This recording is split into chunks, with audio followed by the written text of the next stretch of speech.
Ekyalo Mikunywa ekisangibwa mu ggombolola y'e Rwanda mu disitulikiti y'e Rakai kyesudde kilomita ezisoba mu 5 okuva mu kibuga Masaka. Ku kyalo kino abafumbo Muhammad Kasozi ne mukyala we Patricia Namulema gye bawangaalira n'ezzadde lyabwe ery'abaana 4. Amaka gano gajjudde akasirise. Omukyala essanyu ly'okutulaba alitulagidde mu lulimi lwa bubonero nga bwe tuyambibwako jjajja w'abaana okutulambika mu kyategeeza.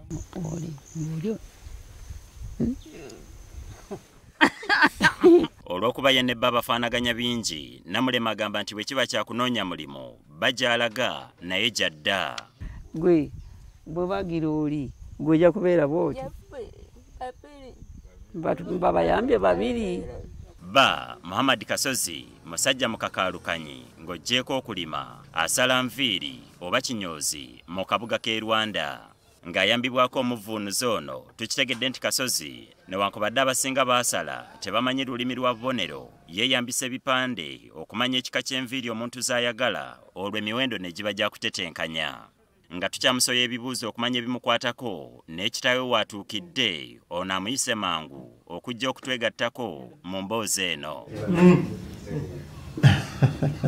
Kitaawe atugambye nti omwana w'okutuuka okufuuka bw'ati yatandika na kutawanyizibwa musujja gwa mulalama gwagenda okuwona nga n'olulimi terukyasituka n'amatu ne gayitirayo. Bw'omukwatanga nga bw'omusula bw'oti ng'omutwe gugwa wano gugwa eno emabega.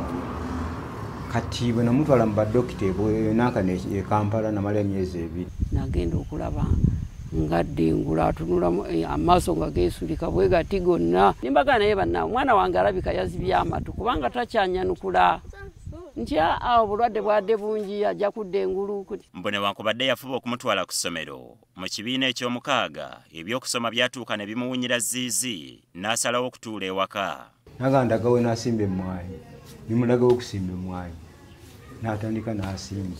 Esther Kyozira nga yakulira ekibiina ekirwanira eddembe ly'abantu abaliko obulemu Kinudipu agamba nti oluusi abazadde abamu batuusa butuusa mukolo okutwala abaana bano ku ssomero bejjeko omusango. Ekitegeeza nti bw'aba ataddeyo omwana buvunaanyizibwa bwa ssomero eryo okuripootingira eri omukulu w'ebyenjigiriza mu disitulikiti obagamba tulina abaana bano naye twetaaga obuyambi obw'omusomesa. Kyozira agamba nti oluusi n'ebyetaagisa nabyo biwunzika biremesezza omuzadde ne bw'aba nga yandyagadde. Bw'ogamba nti bonna basome, abaana abatalina bulemu nkwata omwana ne mutwalayo n'engula yunifoomu yokka oba n'enteekayo ne ssente z'emmere, naye ate aliko obulemu nteekwa okukwata emitwalo 3 ku 5.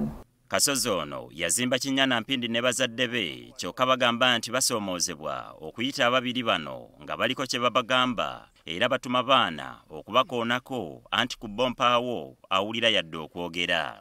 Ky'omubuulira takimanya mala kugeza n'alyoka n'ategeera ate n'abaana baalina bwanga balina kye bamugamba bamala kumukonkonako ne bamugamba nti wali.